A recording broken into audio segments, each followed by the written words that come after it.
50% भागीदारी है और हिस्सेदारी है महिलाओं की, लेकिन 33% आरक्षण, तो कहीं ना इंसाफी तो नहीं। देखिए, ब्राह्मण व्यवस्था में कहा ही गया है कि महिलाएं पाप की योनि है, सबसे नीच है। ये तो समझिए कि प्रतिनिधित्व ये हमें 33 के भी जो है ना दे रहे हैं, वो भी किसको दे रहे हैं? उसमें जो है SC ST OBC का तो कोई प्रतिनिधित्व है नहीं। ये भी अपनी स्वर्णवादी मनुवादी विश्व कन्याओं के लिए आरक्षण इन्होंने दिया है। अभी उनके लिए ही सोचा है कि ये विश्व कन्याएं हमारे काम आएंगी, क्योंकि OBC SC ST के सांसद बन के आएंगे, विधायक बन के आएंगे, उनको लुभाने के लिए कुछ तो विश्व कन्याएं इनको चाहिए। जल्दी से विशेष सत्र बुलाओ और ये महिला बिल पास कर दो और अपनी महिलाओं को स्मृति ईरानी जैसी, सीतारमण जैसी को बिठा दो। हेमा मालिनी, जया भादुड़ी, अब कंगना रनौत, पहले तो अश्लीलता परोसो, जवानी ढल जाए तो पार्लियामेंट में इन सांसदों पे माया जाल चला।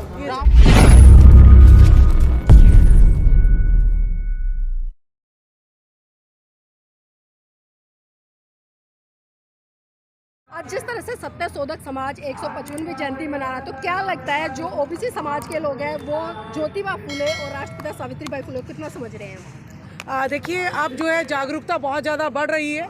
आपने देखा कि जितना भी है यहाँ पे OBC समाज जो है ज़्यादा बैठा हुआ है, तो यानी वो और टिका हुआ है। और वो धर्म के बारे में जब स्वामी प्रसाद मौर्य जी बोल रहे हैं, माननीय राजकुमार सैनी जी बोल रहे हैं, हम लोग बोल रहे हैं, उसके बावजूद भी उठ के नहीं जा रहे। तो यानी वो आज जो है गुलामगिरी, किसान का कोड़ा और सत्यशोधक समाज को जो है समझ रहे हैं कि जो धर्म हिंदू धर्म है वो ऊंच नीच पर आधारित है, और हर कोई बच्चा भी आज सम्मान चाहता है, तो हम क्यों ना सम्मान चाहें, हम क्यों अपमान झेलते रहे? राजबाला सोनी जी, हम लगातार देखते हैं आप तो मुखर होकर पाखंडवाद के खिलाफ, हिंदू धर्म के खिलाफ अपनी आवाज को रखते हैं, लेकिन कहीं ना कहीं जो OBC समाज से आने वाली महिलाएं वो ही कर्मकांड पूजा पाठ में उलझी रहती है, उनको क्या संदेश देंगी ताकि वो कर्मकांड पूजा पाठ से बाहर निकले?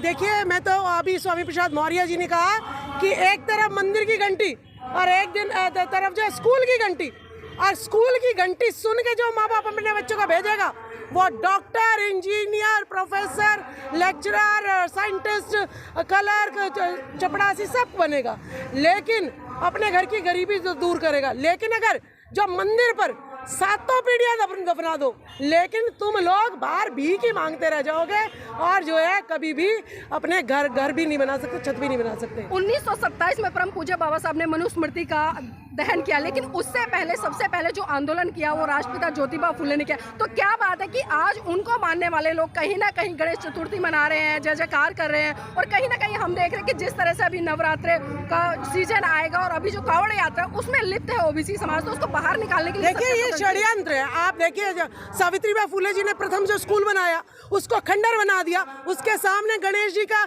जो है मंदिर बना दिया, वो भी सोने का मंदिर बना दिया। अब आप जा रहे हैं अनजान, आपको इतिहास पता नहीं है, आप कहोगे ओहो बहुत सुंदर है, खंडर की तरफ तो कोई देखेगा ही नहीं। चाहे उस खंडर ने इस देश का निर्माण किया है, लेकिन वो खंडर मुझे पसंद नहीं है। तो यानी ये सरकारें स्कूलों को तो जो है गौशाला से भी बदतर बनाना चाहती है, और मंदिर को जो है सोने का बनाना चाहती है, ताकि सब जो है घंटियां बजाएं और ये यूं ही भिखारियों की तरह मांगते रह जाएं। तो इसीलिए हमें ज़रूरत है कि सावित्रीबाई फुले ने जो प्रथम स्कूल खोला था उसको हम भव्य बनाएं और लोगों को समझाएं कि अगर भव्य बनाना है तो स्कूल बनाओ, विद्यालय बनाओ, कॉलेज बनाओ, ITI बनाओ। हर गली में मंदिर बनाने की जरूरत नहीं है, हर गली में स्कूल बनाने की जरूरत है, हर मोहल्ले में एक कॉलेज बनाने की जरूरत है, ITI बनाने की जरूरत है, लाइब्रेरी बनाने की जरूरत है, प्रयोगशालाएं बनाने की जरूरत है। आप लोग इतनी मेहनत कर रहे हैं लेकिन पिछड़े जागरूक होते नजर नहीं आ रहे, आखिर क्या वजह है? देखिए, ऐसा कह नहीं सकते, पिछड़ों के बहुत सम्मेलन अब चल रहे हैं, और अभी भी प्रजा समाज के जो है मुखिया आए थे, उन्होंने कहा कि ज्योतिबा फुले सबके हैं, क्योंकि उन्होंने हमें शिक्षा की ज्योति दी, उन्होंने अंधविश्वास और पाखंडवाद को हटाया। तो OBC अब जाग रहा है, ऐसी बात नहीं है। संसद में तो कह रहे हैं मुल्ले, कटवे, आतंकवादी, उग्रवादी, ये पिछड़े ही तो हैं। देखिए, वो है दलाल, बीजेपी के गुलाम। क्यों? अगर बीजेपी ने जो कह दिया वो अगर नहीं बोलेंगे तो अगली बार उनकी सांसद की टिकट जो है घट जाएगी। लेकिन ज्योतिबा फुले अकेले थे, इस अकेले ज्योतिबा फुले ने भारत में शिक्षा और सामाजिक की क्रांति जगा दी। बाकी तो गुलाम तो जो है करोड़ों है। तो हमें रमेश भिदुड़ी जी ने क्या कहा, अगर वो ओबीसी के सांसद हैं, अगर अपनी समाज की उनका वोट चाहिए तो महिलाओं का जो बिल पास हुआ है उसकी मांग करे, नहीं तो जो है ये बढ़वागिरी और चमचागिरी करना छोड़ दो।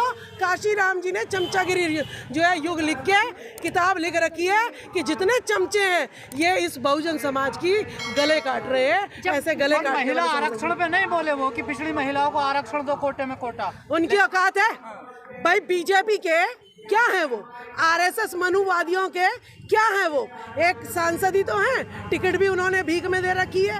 तो अगर वो बोलेंगे खिलाफ, किसी दुकानदार पर नौकर है, अपनी मर्जी से किसी को सामान दे सकता है, मालिक 4 थप्पड़ मारेगा, दुकान से निकाल देगा। यही औकात हमारे सांसदों की। समाज पहले होता, पार्टी बाद में होती है। अगर समाज पहले होता है तो महिला बिल पास हो गया। बताइए कि आपने ओबीसी समाज के लिए, छोड़िए ओबीसी समाज, आपने गुर्जर समाज के लिए कहाँ प्रतिनिधित्व मांगा? लेकिन राजधानी जिस तरह से 50% भागीदारी है और हिस्सेदारी है महिलाओं की, लेकिन 33% आरक्षण, तो कहीं ना इंसाफी तो नहीं है। देखिए, ब्राह्मण व्यवस्था में कहा ही गया है कि महिलाएं पाप की योनि है, सबसे नीच है। ये तो समझिए कि प्रतिनिधित्व ये हमें 33 के बीच जो है ना दे रहे हैं, वो भी किसको दे रहे हैं? उसमें जो है SC ST OBC का तो कोई प्रतिनिधित्व है नहीं। ये भी अपनी स्वर्णवादी मनुवादी विश्व कन्याओं के लिए आरक्षण इन्होंने दिया है। अभी उनके लिए ही सोचा है कि ये विश्व कन्याएं हमारे काम आएंगी, क्योंकि OBC SC ST के सांसद बन के आएंगे, विधायक बन के आएंगे, उनको लुभाने के लिए कुछ तो विश्व कन्याएं इनको चाहिए। एक तरफ तो आगे से आरक्षण की बात करते हैं, लेकिन दूसरी तरफ पीछे से आरक्षण छीन लेते, तो ये दोहरा मापदंड कैसा है? भाई आरक्षण दिया है, अब आरक्षण दिया 10% EWS सुदामा कोटा अपने लोगों को, तो आरक्षण की बात करेंगे तो अपने लोगों को देंगे और तुम्हारा काटेंगे। ठीक है, इसी तरीके से महिलाओं का बिल पास हुआ है तो उनकी महिलाओं का बिल पास हुआ है, तुम्हारा थोड़ी ना पास हुआ है। तुम्हें बोलने का अधिकार है क्या? तुम्हें मांगने का अधिकार है? हम शूद्र हैं, हम सेवा के लिए बने, इसीलिए हमारे लिए कोई अधिकार नहीं है। इसीलिए सत्यशोधक समाज का दिल्ली में स्थापना दिवस 150वां वर्ष मनाया गया है कि अगर तुम हमें हक अधिकार नहीं दोगे तो हम छीन लेंगे। लेकिन कहा जा रहा है पिछड़ी महिलाओं के लिए कोटे में कोटा दिया जाए, इसकी मांग हो रही है। अब देखिए क्यों नहीं दी? हम मांग नहीं, ये देने वाले तो है नहीं। अगर देने वाले होते तो मुलायम सिंह यादव, शरद यादव, रामविलास पासवान जी कहते कहते मर गए कि भाई 50% का बिल पास करो और SC ST OBC माइनॉरिटी की सभी महिलाओं के लिए प्रतिनिधित्व जो है तय करके जाओ, नहीं तो तुम्हारी महिलाएं ले जाएंगी। लेकिन उनके जीते जी तो इन्होंने दिया नहीं। अब तीनों मर गए, आवाज उठाने वाला कोई है नहीं। जल्दी से विशेष सत्र बुलाओ और ये महिला बिल पास कर दो और अपनी महिलाओं को स्मृति ईरानी जैसी, सीतारमण जैसी को बिठा दो। अब हेमा मालिनी, जया भादुड़ी, अब कंगना रनौत, पहले तो अश्लीलता परोसो, जवानी ढल जाए तो पार्लियामेंट में इन सांसदों पे माया जाल चलाओ। राहुल गांधी कह रहे हैं कि 90 सचिव हैं जिसमें से 3 पिछड़े हैं कुल, जिनकी आबादी 50%। हाँ, कांग्रेस अब जो है तो थोड़ा बिल्कुल ही तलेटी में चली गई है तो उन्हें OBC याद आ रहा है। बताओ तुमने अपने जमाने में कौन सा OBC को आरक्षण दे दिया? ठीक है, तुम भी जो है एक सिक्के के 2 पहलू है, बीजेपी और कांग्रेस। अगर तुमने हमें आरक्षण दे दिया होता तो आज देश का ये हाल नहीं होता और आज तुम्हारी पार्टी का ये हाल नहीं होता कि जो जूता के साथ फिर रहे हो।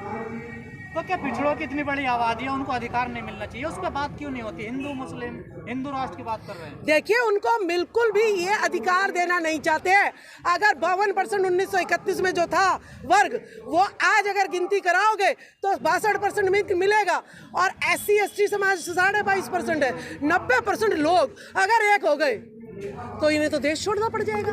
तो ये पागल है क्या सत्ता छोड़ेंगे? तो इसीलिए ये OBC को बिल्कुल भी प्रतिनिधित्व देना नहीं चाहते, ताकि 90% लोग एक होकर रहे हैं, हर कोई जाति के आधार पर बटा हुआ, हर कोई संगठन के आधार पर बटा हुआ। भाई इन्होंने इतना 5000 साल पुराना मकड़ जाल है, इसको तोड़ना आसान है।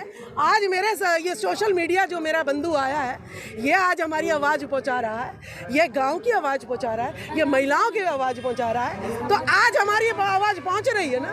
पहले जो मीडिया था सारा जो है इनका बिकाऊ मीडिया था, वो चाहे हमारी नग्न घुमा दो महिलाओं को नहीं दिखाता था, आज करके दिखाए ना। गड़े को अगर हाथ लगा के कोई मार देता है इंद्र मेघवाल को तो सारा भारत जो है जान जाता है इस बात को, ठीक है। तो आज में परिवर्तन है और बाबा साहब ने कहा था 21वीं सदी हमारी है। वो तो ये जब तक सोशल मीडिया यूं ही चलता रहा तो हम जो है एक ना एक दिन अपनी सत्ता ला के देंगे, बहुजनों की सत्ता आएगी। आप कह रहे कि लगातार 21वीं सदी हमारी होगी, बाबा साहब ने कहा था। जिस तरह से लोग लोकतंत्र को बचाने की बात करें, संविधान को बचाने की बात करें, बहुजन इकट्ठा होने की बात, लेकिन हम देख रहे हैं कि संसद में दिन दहाड़े जिस तरह से बसपा के सांसद के खिलाफ इतना आतंकवादी एक जहर उगला जाता है, उसको किस तरह से देखते हैं? देखिए डर है ना, ये मोदी सरकार को डर है, हम सत्ता से जाने वाले हैं, इसीलिए 10 साल से जो सत्ता पार्टी राज कर रही है उसे अलायंस करना पड़ रहा है। क्यों तुमने काम नहीं किए थे? क्या तुमने बेरोजगारी फैलाई है? क्या तुमने महिलाओं का सम्मान नहीं किया किसी देश में? क्या तुमने पहलवानों का शोषण जो है अपने सांसदों से करवाया है? क्या आपने मणिपुर में नग्न महिलाएं घुमाई है? इसीलिए आपको कहना पड़ रहा है कि मैं जो है दोबारा प्रधानमंत्री बन के आऊंगा।